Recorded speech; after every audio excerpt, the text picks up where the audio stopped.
અને સૌથી સારી બાબત તો એ છે કે ભૂતકાળમાં જ્યારે ગણપતિ બાપાની સ્થાપના થયેલી ત્યારે એક ઉદ્દેશ્ય સાથે થયેલી કે અંગ્રેજો સીધી રીતે લોકોને ભેગા થવા દેતા નહીં, અને એટલે એ જમાનાના આપણા આગેવાનોએ રસ્તો કાઢ્યો કે ભાઈ સીધી રીતે ભેગા નહીં થવા દે તો ભગવાનની પૂજા કરવા તો ભેગા થશે બધા, અને ભગવાનની પૂજા કર્યા પછી આપણે આપણી વાત કરશું. તો ગણપતિજીની સ્થાપના કરવાનો મૂળ ઉદ્દેશ્ય જ એ છે કે સમાજની વાત થાય, જનતાની વાત થાય, લોકોની વાત થાય, અને એ માટે બધા લોકો ભેગા મળે, એટલે જ તો ગણપતિજીની સ્થાપના છે. અને આજે આ ગણપતિજીની સ્થાપનાનું મુખ્ય સૂત્ર છે કે આ ડ્રગ્સ હટાવો અને પરિવાર બચાવો. આ સમાજની વાત છે, કેમ કે ભૂતકાળમાં અંગ્રેજો હટાવો પરિવાર બચાવો હતું, અહીંયા અત્યારે ડ્રગ્સ હટાવો પરિવાર બચાવો આવી ગયું છે. જ્યારે જ્યારે ગણપતિજીને બિરાજમાન કર્યા છે ત્યારે કંઈક સારું કરવાની ભાવના સાથે લોકો ભેગા થાય છે. આજે પણ આપણે અહીંયા ગણપતિજીના સાનિધ્યમાં ભેગા થયા છીએ, તો મારી પણ આશા છે બધા પાસે કે આપણે બધા કંઈક સારો સંકલ્પ લઈને અહીંથી છૂટા પડીએ. અને એ સંકલ્પ શું લેવાનો છે કે સમાજમાં, ગુજરાતમાં, આપણા વિસ્તારમાં જે કંઈ પણ ખોટું થઈ રહ્યું છે, ખોટી રીતે કંઈ જનતા સાથે અન્યાય થઈ રહ્યો છે, તો આપણે બધા બીજું કંઈ નહીં તો કંઈ નહીં પણ આપણો આત્મા જગાડશું એવો સંકલ્પ લઈને અહીંથી આપણે બધાય જવાનું છે. મિત્રો, આખા ગુજરાતનો આત્મા જાગે એવું મારું સપનું છે, એવી મારી કોશિશ છે. હું તો છેલ્લા 10 વર્ષથી રાજકારણના પ્લેટફોર્મ પર સંઘર્ષ કરું છું.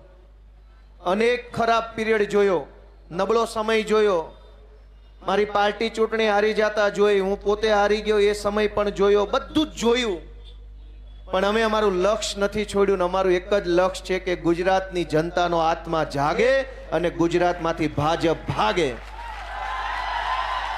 એ લક્ષ્ય સાથે આટલા વર્ષો અમે કાઢ્યા છે, અને પરિણામે અમારા વિસાવદરના ખેડૂતો, પશુપાલકો, રત્ન કલાકારો, અમારી બહેનો, અમારા સૌ મતદારોએ મારી માથે હાથ મૂકી મને આશીર્વાદ આપ્યા, ને એવા આશીર્વાદ આપ્યા કે આખા ગુજરાતની અંદર અત્યારે અમારું હાલી ગયું છે. એ 10 વર્ષનો સંઘર્ષ લેખે લાગ્યો. પણ દોસ્તો, લડાઈની અહીંયા લડાઈ પૂરી નથી થતી, અહીંથી તો ચાલુ થાય છે. ગોપાલ ઇટાલિયા ધારાસભ્ય બને ન્યા લડાઈ પૂરી નથી થઈ, ન્યાથી તો મંડાણા છે. હવે બહુ મોટા ઊંચા કપરા ચડવાના છે અને ઘણું દૂર સુધી જવાનું છે.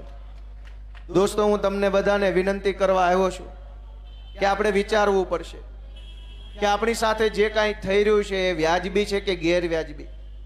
હું તમને એક દાખલો આપું કે લોકોના મતથી કોઈ વ્યક્તિ ધારાસભ્ય બને, કોઈ વ્યક્તિ સાંસદ બને, કોઈ મંત્રી બને, કોઈ મુખ્યમંત્રી બને.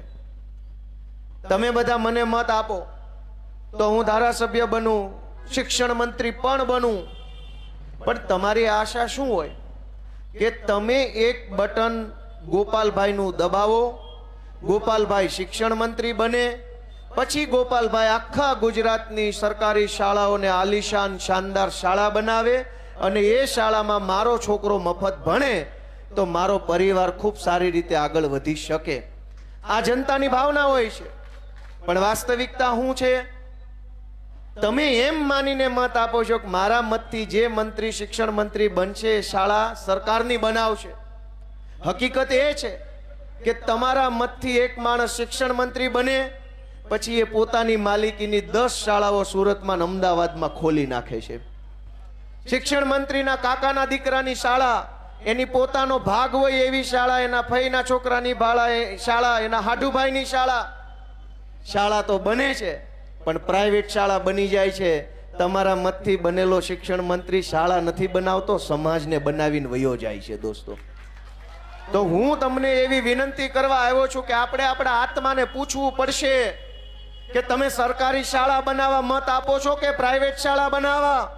એ તમારા આત્માને પૂછવું પડશે. જ્યાં સુધી તમારો આત્મા નહીં જાગે ત્યાં સુધી પ્રાઇવેટ શાળા બનતી રહેશે અને હજારો નિર્દોષ બાળકોના મા બાપ છે એ લૂંટાતા રહેશે. અમે હું સપનું લઈને લોકોની પાસે આવ્યા છીએ ગોપાલ ઇટાલિયાને કંઈક બનવું હોત તો ભાજપ વાળા કેદુના બનાવી દેવા તૈયાર હતા. ગોપાલ ઇટાલિયાને હોદ્દા જોતા હોત, પૈસા જોતા હોત, ગાડીઓ જોતી હોત, ધારાસભ્ય બની જવું હોત તો ભાજપ વાળા છે એ તૈયાર જ બેઠા છે, ટેકાના ભાવે ખરીદી કરીને તરત જ બનાવી દે.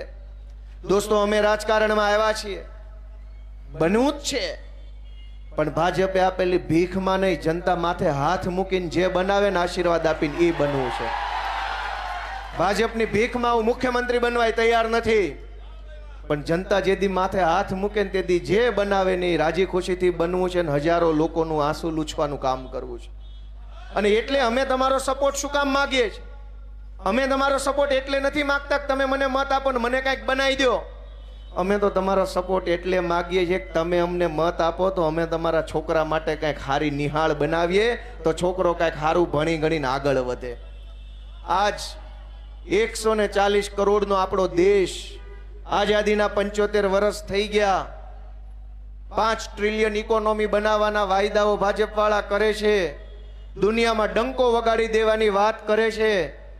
નિહાળની અંદર તો માસ્તરય નથી, રૂમય નથી, ડંકા શું વાગે? પહેલા કાંઈક નિહાળનું કરો. અનેક લોકો લાચારી ભર્યું જીવન જીવવા મજબૂર બન્યા છે. અમે તમારો સાથ શું કામ માગીએ છીએ કે તમે આશીર્વાદ આપશો તો અમે અને તમે આપણે બધાય ભેગા મળીને કંઈક સારું કરી શકશું. અમારે પોતાને કંઈ જોતું હોત, કતારગામની ચૂંટણી હારી ગયા પછી અનેક લોકોએ મને એમ કીધું કે ભાઈ મૂકી દે, હવે આ નહીં હાલે, આમ વયો જા.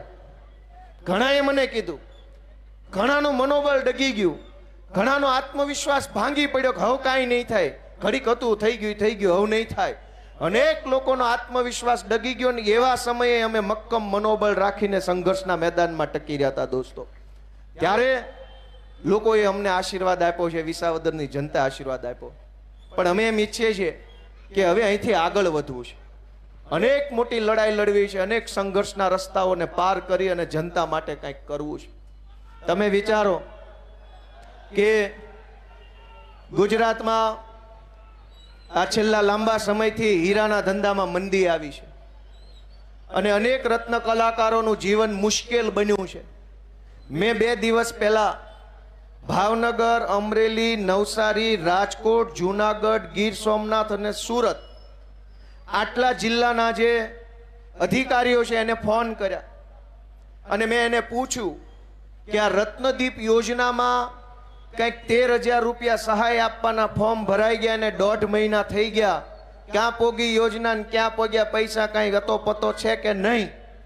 તમે વિચાર કરો કે આ કાગળ લાવો, ઓલું કાગળ લાવો, ફલાણું કાગળ લાવો, સોગંદનામું, ડાયમંડ એસોસિએશનનો પત્ર, આવકનો દાખલો, જાતિનો દાખલો, 10 કિલો કાગળી આપો ત્યારે ખાલી ફોર્મ ભરાય છે. હજુ આવકની તો વાત નથી, જાવક.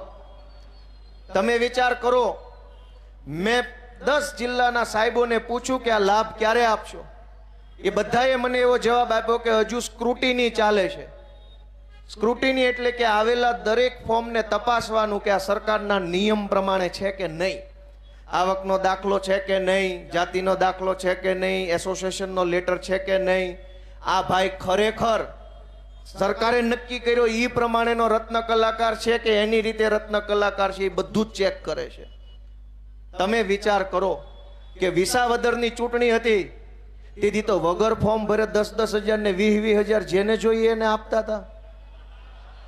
આ છોકરાને ભણાવવા માટે પૈસા લેવાના થયા તો 50 પ્રકારના કાગળિયા, સહી, સિક્કા, આ ઓફિસ નહીં, ઓલી ઓફિસ, અહીં નહીં, અહીંયા ઓનલાઈન નહીં, સિક્કા વાળું. દોસ્તો, તમે વિચારો ને, તમારા આત્માને પૂછો કે ચૂંટણી આવી, આજ કતારગામની ચૂંટણીમાં ભાજપના માણસોએ કરોડો રૂપિયા વેચ્યા હતા. મને ખબર છે, પોલીસની ગાડીઓમાં પૈસા ફરતા હતા, દારૂ ફરતો હતો, એ મને ખબર છે. આ કતારગામની પોલીસની ગાડીઓમાં દારૂ વેચાતો હતો. ચૂંટણી ટાણે દારૂ વેચવો હોય તો વાંધો નથી, ચૂંટણી ટાણે કરોડો રૂપિયા વેચવા હોય તો વાંધો નથી, પણ એક ગરીબ રત્ન કલાકાર એમ કે ભાઈ ધંધામાં કાંઈ નથી, આ છોકરા ભણાવવા કંઈક 5-25 હજાર આપો, તો ફોર્મ ભરવાના, સોગંદનામા, એફિડેવિટ, ફોટો પડાવો, વિડીયો ઉતારો, અહીંયા જાઓ, પૈસા નહીં મળે, કાગળિયા લાવો. દોસ્તો, આપણો આત્મા કે દિવસે જાગશે? અને કોઈના માટે કાંઈ ન કરતા, અમારા માટે નહીં, કોઈના માટે નહીં. તમારા બાળકો માટે તો આત્મા જગાડશો કે એના માટે નહીં જગાડો?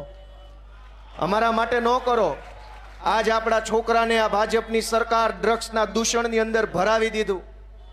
તમે વિચાર કરો કે આજથી 15 વર્ષ પહેલા ક્યાંય ડ્રગ્સના સમાચાર સાંભળ્યા હોય તો કયો? કતારગામમાં વર્ષોથી બધા રહે છે. જે દિવસે આજથી 10 વર્ષ પહેલા ક્યાંય સોસાયટીમાં કે શેરીમાં કે કોમ્પ્લેક્સમાં કે શાળામાં ક્યાંય ડ્રગ્સનું નામ નહોતું, ક્યાંય ચર્ચાનો મુદ્દો નહોતો. ડ્રગ્સ, દારૂ હતો ચર્ચાનો વિષય, પણ ડ્રગ્સ તો નહોતો જ. અચાનક ક્યાંથી ડ્રગ્સની એટલી બધી ચર્ચા, ચારો તરફ ડ્રગ્સનું દૂષણ. આપણા દીકરા, આપણા દીકરીઓ બરબાદ થઈ રહ્યા છે. ભાજપના પેટનું પાણી નથી હલતું. શું કામ? આપણો આત્મા ઊંઘેલો છે તો ઈ શું કામ ઉપાધિ કરે? છોકરા તો આપણા બગડે છે, એના તો વિદેશમાં છે. છોકરા આપણા બરબાદ થઈ રહ્યા છે ડ્રગ્સના નશાના રવાડે. તમે હેલ્મેટ ન પહેરો તો અહીં સિંગણપુરે પકડે, ન્યા નો પકડે, ડભોલીએ પકડે, ન્યા નો પકડે, ગુરુકુળે ગમે ના ચાલી લે. પણ ડ્રગ્સ વેચવા વાળાને કોઈ માયનો લાલ પકડી શકે એમ નથી ગુજરાતમાં. શું કામ? કે ડ્રગ્સ વેચવા વાળાની ઉપર ભાજપ વાળાના આશીર્વાદ છે કે વેચાય એટલો વેચો ને લૂંટાય એટલું લૂંટો. દોસ્તો, ગોપાલ ઇટાલિયા માટે તમે કાંઈ ન કરતા, આમ આદમી પાર્ટીને તમે મદદ ભલે ન કરતા, તમારા છોકરાનો જીવ બચાવી લો, એનું ભણતર બચાવી લો, એવી હું તમને બે હાથ જોડીને વિનંતી કરું છું. આ સારી વાત નથી. અનેક એવી ઘટનાઓ બને છે, એની પાછળ ડ્રગ્સ ને દારૂનું દૂષણ જવાબદાર નીકળે છે. નાની નાની ઉંમરની દીકરીઓને ફસાવવામાં આવે. 17 વર્ષ, 18 વર્ષ, 18.5 વર્ષ, 19 વર્ષ કાચી ઉંમરની દીકરીઓ હોય, ભોળપણ હોય. એ ઉંમરમાં ગેંગ એની પાછળ પડે, સ્કૂલના નાકે બેહી રહે, છૂટે ત્યારે પાછળ જાય, આવે ત્યારે પાછળ જાય. અનેક દીકરીઓની પાછળ લુખ્ખા લફંગાઓ ફરે છે. કોઈ એને રોકવા વાળું નથી ને અમે અવાજ ઉઠાવીએ તો અમારા તો વિરોધ કરે છે.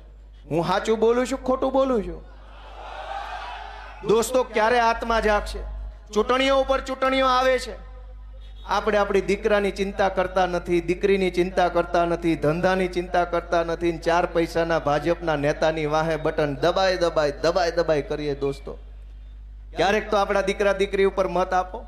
અમને ન દેતા, જેને દો એને દો, પણ મનમાં તમારા દીકરા અને દીકરીનું ભવિષ્ય નક્કી રાખીને બટન દબાવો ને, એવી મારી લાગણી છે. અને ગમે એને, ભલે ગોપાલ ઇટાલિયન ન દો, પણ બટન દબાવતી વખતે તમારો દીકરા અને દીકરીનો ચહેરો મગજમાં હોય, અને ચહેરો જોતા જોતા જેનું બટન દબાવો ને એ બટન તમને સુખી કરશે. દોસ્તો, બાકી ગમે એમ બટન ન દબાવો. હું તો કતારગામમાં ધારાસભ્ય ન બન્યો, વિસાવદર વાળાએ બનાવ્યો. પ્રશ્ન મારો તો છે જ ક્યાં? ગોપાલ ઇટાલિયાનો ક્યાં પ્રશ્ન જ છે? મારી વાત સાચી કે ખોટી? પ્રશ્ન એ છે કે અવડી મોટી સરકાર, અવડું મોટું તંત્ર, આટલા બધા નેતાઓ બધાય ભેગા મળીને જનતાનું એક નાનું એવું કામ નથી કરી શકતા. આપણને ટલ્લે કેમ ચડાવવાના એ જ યોજના બને, ટલ્લે ચડાવવાની જ યોજના બને. હું તમને દાખલો આપું કે આરટીઈ નું ફોર્મ ભરવાનું હોય એટલે આવકનો દાખલો માગે. એ આવકનો દાખલો મામલતદાર ઓફિસેથી કઢાવવાનો અને જિલ્લા શિક્ષણ અધિકારીની ઓફિસે આપવાનો. સરકાર પાસે કઢાવવાનો ને સરકારને આપવાનો. તો તમે બે અંદર અંદર સમજી લો ને તો અમારે એટલો ખર્ચો ઓછો. મારી વાત સાચી છે કે ખોટી છે? મામલતદારે તારો અને જિલ્લા શિક્ષણ અધિકારી તારો. તારા મામલતદારને તારા શિક્ષણ અધિકારીને 2 કલાક એક રૂમમાં ભેગા બેહાડી દો, બે હામે પેન ડ્રાઈવ આપી દે, ડેટા ટ્રાન્સફર થઈ જાય. તો આની પાસે દાખલો, નાની પાસે એડમિશન, અમે ધકે ન ચડીએ. રત્નદીપ યોજનાનો ડાયમંડના રત્ન કલાકારોએ લાભ લેવો હોય તો આવકનો દાખલો, આ દાખલો, બધા દાખલા સરકાર પાસેથી કઢાવવાના ને પાછા સરકારને દેવાના. એનો અર્થ એવો થયો કે રમેશભાઈ પાસેથી દાખલો કઢાવીને રમેશભાઈના હગા ભાઈને આપવાનો કે હવમન યોજનાનો લાભ આપો. તો તું રમેશભાઈ સમજી લો ને તો અમારે 2000 ની ઉપાધિ નહીં. પણ દોસ્તો, આપણો આત્મા ઊંઘેલો છે તો સરકાર શું કામ આપણી ચિંતા કરે? જ્યારે આપણે પોતે જ આપણી ચિંતા કરવા તૈયાર નથી, આપણે પોતે જ આપણા છોકરાનું સારું વિચારવા તૈયાર નથી, તો ભાજપ વાળાએ ક્યાં આપણા છોકરાનો ઠેકો લીધો છે? આપણા છોકરાના ભણતરની, દવાખાનાની ચિંતા આપણને નથી, તો કૃષિ મંત્રીને કે આરોગ્ય મંત્રીને શું કામ હોવી જોઈએ? આપણા છોકરાનું ખરાબ થઈ રહ્યું છે કે સારું થઈ રહ્યું એ ચિંતા આપણને નથી, તો ગૃહમંત્રીએ ક્યાં આપણા છોકરાનો ઠેકો લીધો? એ તો એમ જ વિચારે ને તમે પેદા કર્યા તમે જાણો.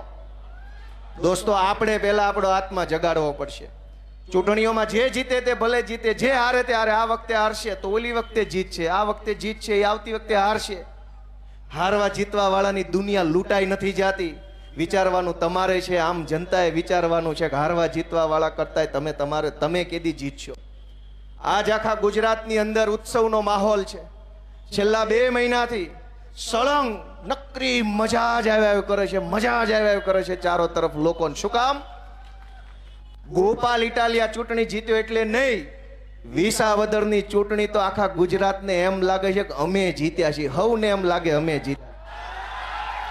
જેણે જેણે ટીવીમાં રિઝલ્ટ જોયું તે દિવસે એ બધાને એમ લાગ્યું કે આમાં ઉમેદવાર હું છું અને હું જીત્યો, એવી લાગણી આખા ગુજરાતના લોકોને થઈને ત્યારે બધા આટલા ખુશ છે ને 2 મહિનાથી ખુશ છે. ચૂંટણી તો કતારગામમાં ગઈ, તે દિવસે કોઈ ભાજપ વાળાએ ફટાકડા ફોડવા નહોતા બહાર આવ્યા. શેના ફોડે? દોસ્તો, હું તમને વિનંતી કરવા આવ્યો છું કે રાજકારણની રીતે થતું રહેશે, પણ તમારા બધાના મતથી જે નેતાઓ ચૂંટાઈને આવે છે એ એની હાટું બધું જ બનાવી લે છે ને આપણને બનાવ્યા કરે છે દર ચૂંટણીએ. તમારા મતથી કૃષિ મંત્રી બને, એની કૃષિ યુનિવર્સિટીઓ બની જાય છે. તમારા છોકરા ભણે એવી એકેય યુનિવર્સિટી નથી બનતી. તમારા મતથી આરોગ્ય મંત્રી બને, એના હગા વાલા વેવાઈ જમાઈના પ્રાઇવેટ દવાખાના બની જાય છે આલિશાન. તમારી હાટું એક નાનું એવું દવાખાનું અહીં વોર્ડ લેવલનું નથી બનતું. તમારા મતથી વાહન વ્યવહાર મંત્રી બને, એની અનેક બસો હાઈવે ઉપર ફરવા લાગે છે કોન્ટ્રાક્ટમાં, અને તમારે સૌરાષ્ટ્રમાં ગામડે જવું હોય તો ઘેટા બકરાની જેમ ભરી દેવામાં આવે છે. તમારા મતથી જે માણસ બને છે એ તમારા માટે કાંઈ નથી બનાવતો, તમને બનાવી જાય છે ને એના પોતાના માટે બનાવે છે. ને આવું 30 વર્ષથી આ ખેલ હાલે છે. દોસ્તો, આપણો આત્મા કેદી જાગશે? અને આમાં ગોપાલ ઇટાલિયાનું આમ આદમી પાર્ટીનું શું નુકસાન છે વિચારો. અરવિંદ કેજરીવાલનું શું નુકસાન છે? અમારી પાર્ટીની સરકાર દિલ્હીની અંદર 10 વર્ષ સરકાર રહી. આજ અમારી સરકાર નથી, હું વટથી કહું છું, ગમે એ ભાજપ વાળાને પૂછીને ખાતરી કરી લેજો, 10 વર્ષ અમારી સરકાર રહી. આજ નથી, પણ કોઈ માયનો લાલ એમ ન કહી શકે કે 10 વર્ષમાં આમ આદમી પાર્ટીના નેતાઓએ ઘરની સ્કૂલો ઘરના દવાખાના બનાવી નાખ્યા. એકેય પાસે ઘરની સ્કૂલ નથી, એકેય પાસે ઘરનું દવાખાનું નથી. જેટલું હાલી સરકાર ત્યાં સુધી સરકારના દવાખાના બન્યા. સરકાર ભલે આજ અમારી નથી, પણ અમારી સરકારે બનાવેલા દવાખાના છે ને ખાંભીઓની જેમ ઊભા છે, આમ હજર બમ થઈને, જે આ જનતા માટેના છે. અને તમે જેને મંત્રી બનાવ્યા એને કોમ્પ્લેક્સો બનાવી નાખ્યા. આજ કતારગામમાં તમે મંત્રી બનાવ્યા, તમે ધારાસભ્ય બનાવ્યા, એને ગેરકાયદેસરના કોમ્પ્લેક્સ બનાવ્યા. તમારે તો એક 2 BHK નો ફ્લેટ લેવો હોય તોય ફ્લેટ નસીબમાં નથી. એવાય અનેક જણા અહીંયા ઊભા છે. આખી જિંદગી મહેનત કરીએ, મજૂરી કરીએ, લોહી રેડીએ, પરસેવો રેડીએ, કરકસર કરીએ, તે દિવસે તે કતારગામમાં 2 BHK ના ફ્લેટના ઠેકાણા આપણે નથી પડતા. ને તમારા મતથી જે માણસ બન્યો એને આજ રોડ ઉપર ગેરકાયદેસરના બિલ્ડિંગના ઢગલા કરી દીધા છે. તોય દોસ્તો આપણો આત્મા નથી જાગતો, તોય આપણને વિચાર નથી આવતો કે આપણા હાથે આ થઈ રહ્યું છે. ખોટું નેતા નથી કરતો, ખોટું આપણા પોતાના હાથે જ થઈ રહ્યું છે. આ બટન દબાવીને એ જ હાથે ખોટું થઈ રહ્યું. દોસ્તો, કે દિવસે જાગશું? તમે તમારા ઘરનું બાંધકામ કરતા હોય, એક છજુ વધારે કાઢ્યું, સેજ ફ્લોર વધારે બહાર કર્યો, ત્યાં તો કોર્પોરેશનના સિંઘમો આવે માપપટ્ટી લઈને 1-1 ઇંચ માપે. અને આ ચારેય તરફ પાર્કિંગ વગરના બિલ્ડિંગો બની ગયા છે. એક પાવલીનું પાર્કિંગ નથી, તોય અડીખમ બિલ્ડિંગો કોના પ્રતાપે ઊભા થયા. કરોડો રૂપિયા લઈને બિલ્ડિંગો બનાવડાવ્યા. ટ્રાફિક કોને ભોગવવાની? તમારે. એક પણ બિલ્ડિંગ પાસે પાર્કિંગ નથી. કેમ નથી? ટીપી બહાર પડે તો ટીપીના નામે 40% જમીન કાપી લે, ખેડૂતની જમીન મફતમાં જાય. અને તમારા માટે તો પાર્કિંગ, આ રોડ ઉપર ક્યાં સાયકલ મૂકવાનું પાર્કિંગ છે? કયો છે એકય બિલ્ડિંગમાં પાર્કિંગ હોય તો? દોસ્તો, કરોડો રૂપિયાનું ખોટું થાય. બધું જ આપણે ભોગવીએ છીએ. એ તો પૈસા લઈને નીકળી જાય છે અમેરિકા, સ્વિટ્ઝરલેન્ડ, ઇંગ્લેન્ડ. દરેક ભાજપના નેતાના ફેસબુક ઉપર નજર રાખજો. બધાય નેતાઓના છોકરા વિદેશમાં ભણે છે અથવા વિદેશમાં સેટ થવાની તૈયારીમાં છે. અહીંયા જ્યાં સુધી ટિકિટ મળે ને હોદ્દા મળે ત્યાં સુધી અહીંયા રે. ટિકિટ કપાય એટલે અમેરિકા. ભોગવવાનું તમારે છે, હકડાશ તમારે ભોગવવાની, ગંદકી તમારે ભોગવવાની, પાર્કિંગમાં ટ્રાફિક જામ થાય ટ્રાફિકના કારણે તમારે બધું જ ભોગવવાનું છે. તોય બટન પાછું એનું ને એનું દબાવવાનું છે. તો અમે તો તમારી પાસે હાથ લાંબો કરીએ છીએ, તમારા દીકરા તરીકે, નાના ભાઈ તરીકે. કે અમારે કાંઈ ખોટું નથી કરવું, ખોટું જ કરવું હોતું ભાજપ વાળા છે જ અમને લઈ લેવા. અમારે તો ખોટું થાય છે એ રોકવું છે ને કાંઈક સાચું કરવું છે ને, એટલે તમારી પાસે હાથ લાંબો કરીએ છીએ કે તમારો હાથ હવે અમારા માથા ઉપર મૂકો અને અમને કાંઈક તક આપો. દોસ્તો, તમારા આશીર્વાદ નહીં મળે તો હું કરી શકવાના. હું તમને ટીપીની ખેલ સમજાવું. 40% જમીન કાપી લે છે આ લોકો ટીપી પડે ત્યાં. અને ગુજરાતમાં હમણાં નવી નગરપાલિકાઓ બની છે. મોરબી બની, સુરેન્દ્રનગર બન્યું, નવસારી મારા ખ્યાલથી નગરપાલિકા બની, કરમસદ આણંદ બન્યું. બધાને એના મનમાં એમ છે કે મહાનગરપાલિકા બની ગઈ, બહુ મજા આવશે. પહેલી કાતર તો 40% જમીન ઉપર ફરવાની છે. એ નગરપાલિકાની ફરતે 5-5 કિલોમીટર સુધી જેટલી જમીનો છે ને એમાં 40% જમીન સીધી કાપીને ભાજપના નેતાઓ ખાઈ જવાના છે. 40% જમીન શેના નામે કાપે? સરકારી શાળા બનાવવાના નામે. ક્યાં બની શાળા? 40% જમીન દવાખાનાના નામે કાપે. ક્યાં બન્યા દવાખાના? 40% જમીન લાઇબ્રેરી બનાવવાના નામે કાપે. ક્યાં બની લાઇબ્રેરી? 40% જમીન ફાયર સ્ટેશન બનાવવા કાપે. ક્યાં બન્યા ફાયર સ્ટેશન? તક્ષશિલામાં આગ લાગી કે રાજકોટમાં આગ લાગી તેથી તમારો એકેય બંબો આડો ન આવ્યો, અમારા છોકરાના જીવ ગયા. 40% જમીન નથી કપાતી, આપણું ખિસ્સું કપાય છે. દોસ્તો, હવે તો આત્માને જગાડો, હવે તો પોતાના મનને ઢંઢોળો કે આ ખોટું છે કે સાચું. દોસ્તો, ક્યાં સુધી આપણે સહન કરશું? કેટલું સહન કરશું? ખરાબ રોડ હોય સહન કરી લે, ટ્રાફિક જામ માણસ સહન કરી લે, પાર્કિંગ નો હોય સહન કરી લે, પોલીસ FIR નો લખે સહન કરી લે, શાળાના ઠેકાણા નહીં સહન કરી લે, દવાખાના ઠેકાણા નહીં સહન કરી લે, મોંઘવારી સહન કરી લે, કોર્પોરેશન વાળો આવીને 5-25 હજારનો તોડ કરી જાય સહન કરી લે, GST વાળો આવીને મજા આવે એટલો તોડ કરી જાય સહન કરી લે, પોલીસ વાળા એની રીતે તોડ કરી જાય સહન કરી લે. આપણી સોસાયટીમાં આપણી જ સોસાયટીના એક સભ્યએ સહેજ બાઇક આપણી જગ્યામાં પાર્ક કરી હોય તો કોઈ સહન નથી કરતું. આય કામ મૂક્યું, હવા કાઢ નાખવા સુધીની વાત આવી જાય છે. હવા તો ભાજપ વાળાની કાઢો ને તો બધું સીધું થાય એમ છે. હવે આટલું આપણે સહન હું કામ કરી લઈએ છીએ? હું કામ આટલું સહન કરીએ છીએ? અમથા તો આપણે પાર્કિંગમાં ગાડી સહન નથી કરતા. ગોપાલભાઈ ઇટાલિયાને B510 નંબરનું પાર્કિંગ ફાળવ્યું હોય અને એમાં C809 વાળો પાર્ક કરી જાય, હાલે કોઈ દી? ધોકા ઉડે. મહેમાનો માટે લખ્યું કે આય નહીં, બહાર પાર્ક કરજો. મહેમાન થઈને આવ્યા તો ગાડીમાં પાર્કિંગ નથી મૂકવા દેતા.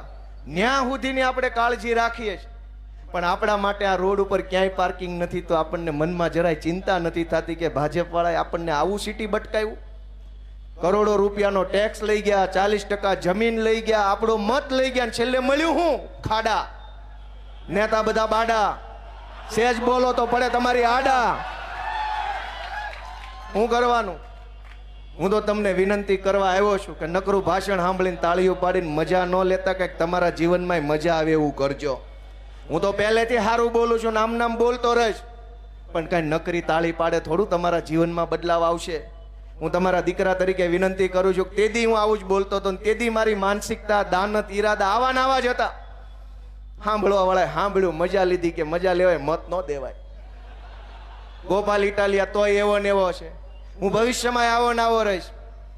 હું તો ગામડામાંથી ઘડાયેલો સામાન્ય પરિવારમાંથી આવતો વ્યક્તિ છું. હું બદલાઈ ન શકું, પણ દોસ્તો તમારું જીવન બદલાય ને એના માટે અમારી જીદ છે કે જનતાના જીવનમાં બદલાવ આવવો જોઈએ, કંઈક પરિવર્તન થવું જોઈએ. અમારી જીદ છે દોસ્તો, અમારી લડાઈ એ વાતની છે. અમે સંઘર્ષ કરીએ. હું ધારાસભ્ય બન્યા પછી મારો સંઘર્ષ ક્યાં ઓછો થયો? 4 પૈસાના ભાજપની દલાલી કરતા એક અધિકારીએ જેમ ભાવે એમ મારી હારે વર્તન કર્યું. આખી ગુજરાત જોવે એમ. કાંઈ વાંધો નહીં, સરકાર બદલાશે ત્યારે તમને મેડલ આપશું. લોઢાનો મેડલ આપવાનો છે. સોનાનો ચાંદીનો તો કોઈક આપે, અમે લોઢાના મેડલ આપવા માંગીએ છીએ. એવું થોડું હોય કે ભાજપનો નેતા આવે તો ચિંગમ બની જાય, આમ આદમી પાર્ટી વાળા આવે તો સિંઘમ બની જાય. વાહ ભાઈ સિંઘમ, ગઈકાલે અહીંયા બંધ કરાવવા આવ્યા. ભાઈ ગણપતિ બંધ કરાવી દેશો? ભાઈ અંગ્રેજોની સામે ગણપતિ આડા ઉભા રહ્યા હતા, તમે તો અંગ્રેજો કરતા ઓછા ઉતરો એવા નથી. મિત્રો, હું તમને વિનંતી કરું છું કે જરાક આત્માને જગાડો. અમારી સામું ન જોવો તો કાંઈ નહીં, તમારી પોતાની સામું તો જોવો કે હું હાલેશ. મેં હમણાં મુદ્દો ઉઠાવ્યો હતો કે ગુજરાતમાં અનેક જગ્યાએ દૂધની અંદર કેમિકલની મિલાવટ થાય છે, અને હાવ સાચી વાત છે. લાંચના રૂપિયાની રસીદ ન હોય ને એમ અમુક વસ્તુના પુરાવાય ન હોય. લાંચમાં આપેલા રૂપિયાની પાવતી હોય ક્યાંય? અમુક જગ્યાએ ખોટું થતું હોય એના પુરાવા કાંઈ ન હોય, ખબર બધાને બધી હોય કાંઈ આવું થાય છે. અમે એમ કીધું કે ગુજરાતની જનતાને બેમોત મારવાનો કારસો હાલે છે. સરકારી આંકડા મેં માગ્યા કે ભાઈ આ જિલ્લામાં સરકારી ચોપડે નોંધાયેલા પશુઓ કેટલા છે, ઊંટ કેટલા છે, બકરા કેટલા છે, ગધેડા કેટલા છે, ગાય કેટલી છે, ભેંસ કેટલા છે અને બકરા કેટલા છે, અંદાજિત દૂધ કેટલું થાય એ બધાનું મહિને, અને સરકાર પાસે ખરેખર કેટલી આવક છે ડેરીમાં. હવે ઢોર હોય 1 લાખ, દૂધ થતું હોય 5,000 કે 50,000 લીટર અને ડેરીમાં આવ્યું 3 લાખ લીટર, તો હું સમજવાનું ઉપલું દૂધ કોણ આપી ગયું? દોસ્તો, ચારો તરફ મોત ભમે છે. ગોપાલ ઇટાલિયાને તમે 4 ગાળું દઈ દો, એમાં શું વાંધો છે? કાંઈ વાંધો નહીં, અમે ક્યાં મરી જવાના છે? ગોપાલ ઇટાલિયન સભામાં અહીંયા આવીને ઉભા રહીને દિલ્હીના અને પંજાબના પ્રશ્નો પૂછો, કાંઈ વાંધો નહીં. અમને ક્યાં એમાં વાંધો? અમને ક્યાં એમાં વાંધો છે? અમને વાંધો એ વાતનો છે કે તમારું જીવન બરબાદ થઈ રહ્યું છે. દૂધમાં ઝેર, પેટ્રોલમાં ઇથેનોલ, પોલીસ સ્ટેશનમાં ભ્રષ્ટાચાર, રોડમાં ખાડા, દવાખાનામાં ડોક્ટર નહીં. આ પરિસ્થિતિથી બચવા માટેનો રસ્તો લઈને અમે નીકળ્યા છે. અને તમે બધા મને કહો કે હું અત્યારે 15, 20, 25 મિનિટ જે બોલ્યો એ સાચું બોલ્યો કે ખોટું બોલ્યો? આત્મા જગાડવા માટે બોલ્યો કે મારા માટે બોલ્યો? પણ આત્મા ક્યારે જાગશે? દોસ્તો, હું તો તમને વિનંતી કરું છું કે ચારેય તરફ મોત ભમે છે. રોડમાં ખાડા, મોત આવે. નબીરો કોક દારૂ ડ્રગ્સ પી જાય, 2 વ્હીલ લઈને નીકળે, મોત આવે. કાંઈક કોક બેરોજગારીથી કંટાળી મોત આવે. કાંઈક સરકારના થાંભલા માથે પડે, મોત આવે. કાંઈક અગ્નિકાંડ થાય, મોત આવે. ચારોય તરફ મોતે આપણને ઘેરી લીધા છે. બચવાનો એક જ રસ્તો છે, એ ગણપતિ બાપા કહે છે કે હાવણા વાળી કરો, હવે તો જ બચો એમ છો. મોતથી બચવાનો રસ્તો છે હાવણો. ગંદકી સાફ કરો, આત્માને ઢંઢોળો, મનને પૂછો કે આ બધું કેમ ચાલે છે, સાચું છે કે ખોટું છે. દોસ્તો, કહેવા બેસીશ તો એટલી બધી વાતો છે કે ખૂટે એમ નથી, પણ તમને માહિતી મળે એના માટે થોડીક વાત કહી દઉં. વિસાવદરના મતદારોએ મને ધારાસભ્ય બનાવ્યા પછી મને ઘણી જગ્યાએ હવે જવા મળે, જ્યાં પહેલાં મને નહોતું જવા મળતું. વિધાનસભામાં જઈ શકું, સચિવાલયમાં જઈ શકું, મંત્રીને મળી શકું, ડીજીને મળી શકું, CS ને મળી શકું, જિલ્લા કક્ષાનું બધાને મળી શકું, કેમ કે ધારાસભ્યને એ સત્તા હોય. તો મને હવે જે કાંઈ જાણવા મળે છે એ બધું પબ્લિકને મારે જણાવી દેવું છે, બતાવી દેવું છે, કહી દેવું છે. ભાજપનો ભાંડો ફોડી નાખો જ પબ્લિકને, આમ મેં નક્કી કર્યું. આજ તમારા બધાની હાજરીમાં હું કહું છું, કતારગામના ધારાસભ્ય કોઈ દી નહીં કે, કેમ કે બોલે તો ટિકિટો કપાઈ જાય એમ છે. પણ હું તમને કહી દઉં છું કે ધારાસભ્યને 1.5 લાખ રૂપિયા પગાર મળે છે. વિસાવદર વાળાના આશીર્વાદથી મને મળશે. પણ દોસ્તો, દુર્ભાગ્યની બાબત એ છે કે તમે કાળી મજૂરી કરીને પૈસા કમાવશો. હું અહીંયા કતારગામમાં રહેતો હતો ત્યારે મને યાદ છે, હું અહીં સોસાયટીનું નામ ભૂલી ગયો. આ વેડ રોડ ઉપર જ એક સોસાયટીમાં ભાડે રહેતો હતો 2007-8માં. સરિતામાં નહીં, એ તો હમણાં રહેતો 16-17, હું 7-8ની વાત કરું છું. હરિદર્શન સોસાયટી એ વખતે નવી બની હતી. આજુબાજુમાં જાજી સોસાયટીઓ નહોતી, બધું ખુલ્લા ખેતરો હતા. એ વખતે હું ત્યાં પંડોળમાં કામે બેસતો. એટલે અહીંથી ત્યાંથી હરિદર્શન સોસાયટી મેન રોડ ઉપર ઊભો રહ્યો એટલે આમ ઓલી બાજુ ગુરુકુળ સાઈડથી એક રિક્ષા આવે, 3 કે 4 રૂપિયા રહે એટલે અહીં ડભોલી સર્કલ ઉતારે. ડભોલીથી બીજી રિક્ષા પકડું એટલે આમ લઈ જઈને લલિતા ચોકડીએ થઈને આશ્રમ પાસે કંઈક ઉતારે. આશ્રમ પાસેથી પછી ત્રીજી રિક્ષા પકડું ને હાલીને મને, હું જે કારખાને એક ઓફિસે બેસતો ત્યાં લઈ જતા, મને પાક્કું યાદ છે. વળતા ઘણીવાર એવું થતું કે એ રૂટે રિક્ષા ન મળે તો આશ્રમથી રિક્ષામાં બેહીને સિંગણપુર 4 રસ્તે ઉતારે ને અહીંથી બીજી રિક્ષા રહ્યો એટલે ફૂલ સાઉન્ડમાં સ્ટીરિયા વગાડતા તમને હરિદર્શન ઉતારે. મને એ મારી જિંદગી યાદ છે કે સવારમાં 5:30-6 જાગીએ, નાહી ધોઈને ફ્રેશ થઈને ભાખરી ખાઈએ, બેન કે ઘરવાળી કે માં ટિફિનનો ડબલો બનાવી દે, 7:30 તમે રિક્ષાની લાઈનમાં ઊભા રહી ગયા હો અને ઘરે આવો ને ખાઈ પીને કપડાં બદલીને ફ્રેશ થાવ ને ત્યાં રાતના 9 વાગી ગયા હોય, 4-5 રીલું જોવો ને ત્યાં હુવાનો ટાઈમ થઈ જાય, કેમ કે વહેલા હુવો નહીં વહેલા જાગો નહીં. હજારો લોકો આવી રીતે મહેનત કરે છે. સવારના 6 વાગ્યાથી રાતના 10 વાગ્યા સુધી પરસેવો રેડે છે. હું હાલે છે એ જોવાય નવરા નથી રહેતા. હું હાલે છે એ જોવા જાય તો ઘર ઊભું રહી જાય એમ છે. તમે બધા જ લોકો એવી કાળી મજૂરી કરો છો. ઓફિસે બેસતા હો, કારખાને બેસતા હો, આખો દિવસ હીરા ઘસે હીરા ઘસે. ઓફિસ વાળા એસોટ કર્યા કરે. માંડ મહિને 25-50 હજાર રૂપિયા પગાર આવે. એ પગારમાં લાઇટ બિલ, છોકરાના ભણવાના ચોપડા, દવા, મોબાઈલના બિલ, ડીઝલના ખર્ચા, ભાડું બધું કાઢોનતા છેલ્લે વાળ અથવા લેણું બેમાંથી એક વધે. પણ તમે આટલી મહેનત મજૂરી કર્યા પછી તમારા પૈસામાંથી ટેક્સ જે સરકારને આપો છો એ ટેક્સમાંથી ધારાસભ્યોને 1.5 લાખ રૂપિયા પગાર મળે છે. અને કામ કેટલા દિવસનું કરવું પડે છે વિધાનસભામાં? 28 દિવસ. આખા 12 મહિનામાં માત્ર ગુજરાતની વિધાનસભા 28 દિવસ કામ કરે છે. પગાર 12 મહિનાનો 1.5 લાખ એટલે 12 મહિનાના 12 લાખ, 12 અડધા 6 લાખ, 18-19 લાખ રૂપિયા એક વર્ષમાં ધારાસભ્યને પગાર મળે છે. આ કતારગામ વાળા નહીં મળતો હશે. 19 લાખ રૂપિયા પગાર લીધા પછી કામ કેટલા દિવસ? 28 દિવસ. તમને કેટલા મહિનાનો, કેટલા દિવસનો પગાર મળે છે ને કેટલા દિવસ કામ કરો? તમે તમારું વિચારો ને તમારા મતથી બનેલી સરકાર તમારા પૈસે જલસા કરે છે અને છતાંય તમારો આત્મા નહીં જાગે? તમારો આત્મા નહીં જાગે કે તમારી મહેનતના પૈસે એને 19 લાખ પગાર? તમને શું મળ્યું? મને યાદ છે હું જ્યારે હીરામાં હતો ત્યારે રવિવારે અડધો વારો ચાલુ હોય. રવિવારની આપણા જીવનમાં રજા નથી આવતી. રવિવારે બપોર સુધી ચાલુ હોય. મને યાદ છે બપોરે જલ્દી ઘરે દોડતા, હાલો આજ તો રવિવાર છે. પછી ગુરુકુળે આંટો મારવા જાતો ને બગીચામાં ફરતો, 4 કલાક ફરો ત્યાં રાત પડી જાય. વળી પાછું સોમવારથી લઈને રવિવારનો અડધો દિવસ. અને માનો કે આખી રજા આપવી પડે જન્માષ્ટમી કે એવી કોઈ તહેવારની, તો આગલો રવિવાર આખો ચાલુ રહે. આપણા તો જીવનમાં રવિવાર નથી. અને તમારા મતથી બનેલી ભાજપની સરકારમાં રવિવાર જ રવિવાર છે. આખો મહિનો રવિવાર, બીજો મહિનો રવિવાર, 28 દિવસ જ સોમવાર છે, બાકી બધા રવિવાર છે. અને તોય તમારો આત્મા નહીં જાગે. ગોપાલ ઇટાલિયન ગાળું દેવામાં શું મહાનતા છે? તમારો આત્મા જગાડો. તમારા પૈસે એ લોકોને 11 મહિના રવિવાર આવે છે ને 1 મહિનો સોમવાર આવે છે. મને ગાળું દેવાથી, મને સવાલ પૂછવાથી, મારી ઉપર એટેક કરવાથી, મારી ટીકા કરવાથી ક્યાં કોઈના દિવસો બદલાવાના છે? અમે તો હવનું હારું થાય એ હાટું ગાળું ખાવાનો ધંધો પકડ્યો છે કે અમને દેવાય એટલી દ્યો જો ગામનું હારું થતું હોય તો. દોસ્તો, ગુજરાતની વિધાનસભા માત્ર 28 દિવસ કામ કરે છે. તમને આ માહિતી ખબર હતી ક્યારે? પાકું? એકેય ભાજપના નેતાએ કેમ ન કીધું કે પગાર 12 મહિનાનો લઈએ છીએ ને કામ 28 દિવસ કરીએ છીએ એમ? તો તમે માગો ભાજપની સરકાર પાસે કે અમારે 28 દિવસ કામ કરવું ને 12 મહિના રોટલા આપી જાવ ઘરે બેઠા. અને એમાંય દોસ્તો જાણકારી હું તમને આપતો જાઉં. જો તમને રસ હોય તો લાંબી વાત કરું. એ આગળ વાળા હા કર્યું. હવે ઉભા રહો, આગળ વાળા ન બોલતા. વાહે વાળા રસ છે, એને રસ છે. દોસ્તો, વિધાનસભામાં તમને બધાને એમ થાય કે સરકારને વિધાનસભામાં પ્રશ્ન પૂછીએ કે આમ કેમ છે ને તેમ કેમ છે.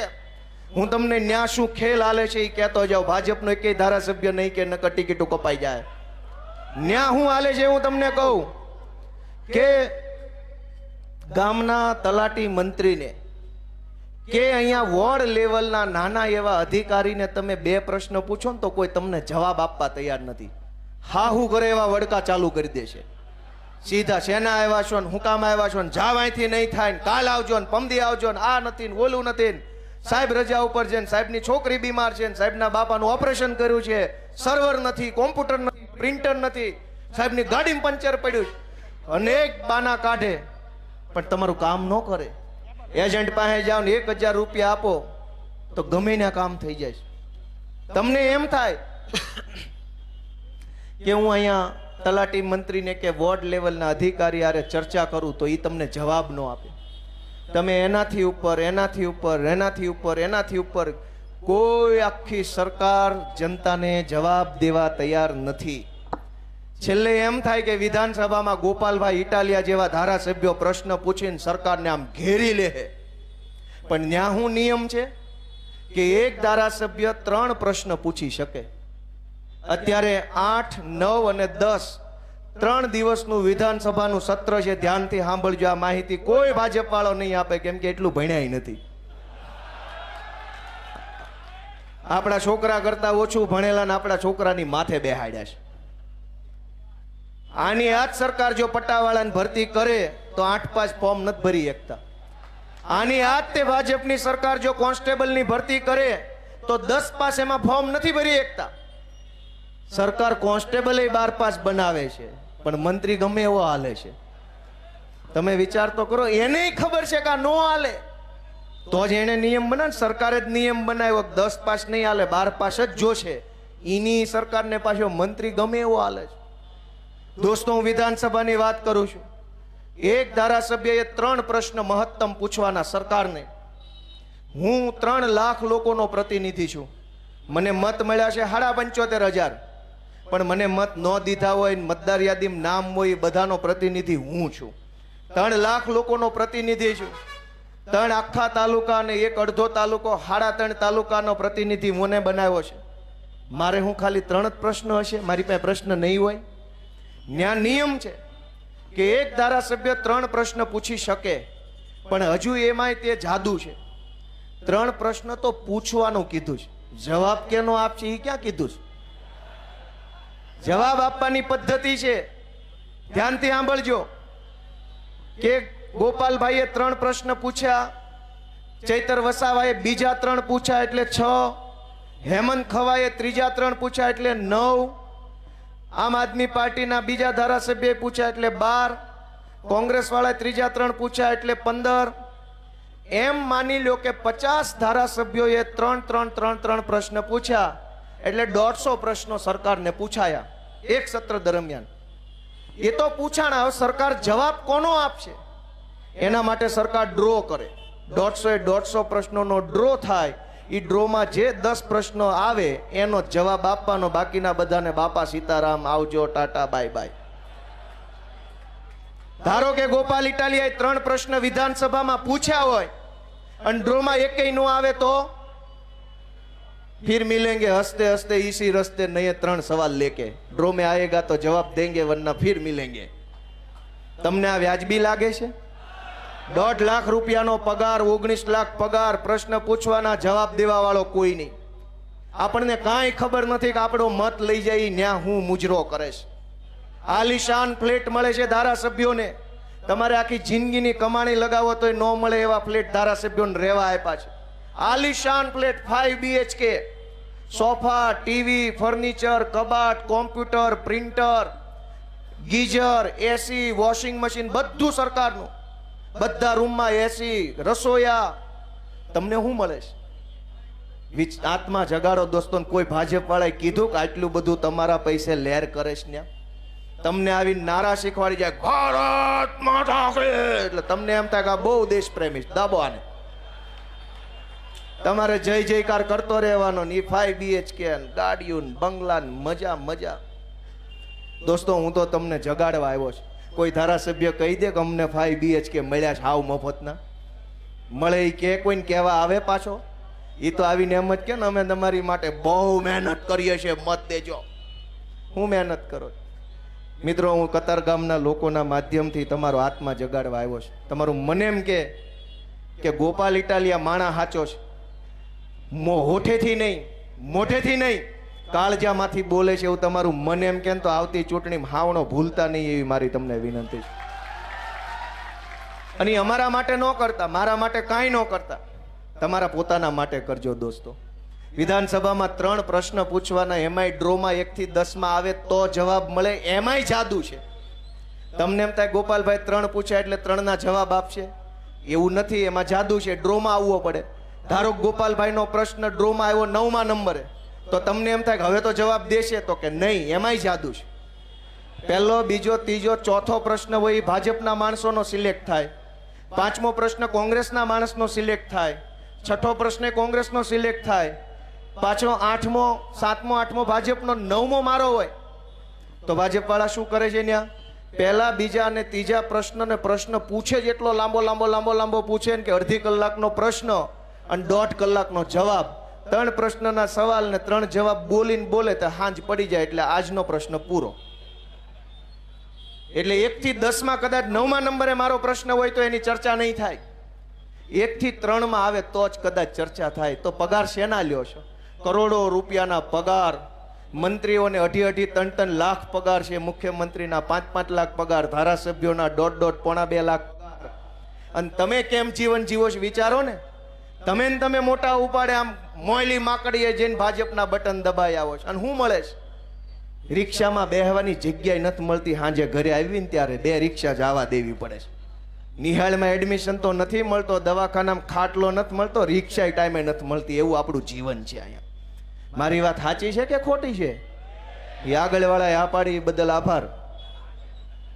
વાહે ખબર નહીં, રામ જાણે. મારી વાત સાચી છે કે ખોટી? દોસ્તો, મેં જે કાંઈ કીધું મેં મારા માટે નથી કીધું, મેં જનતા માટે કીધું છે. મને તમારા આશીર્વાદની જરૂર છે. તમે અમારી ઉપર હાથ મૂકો એવી મારી બધા પાસે લાગણી છે. તમારા આશીર્વાદ અમને આપો.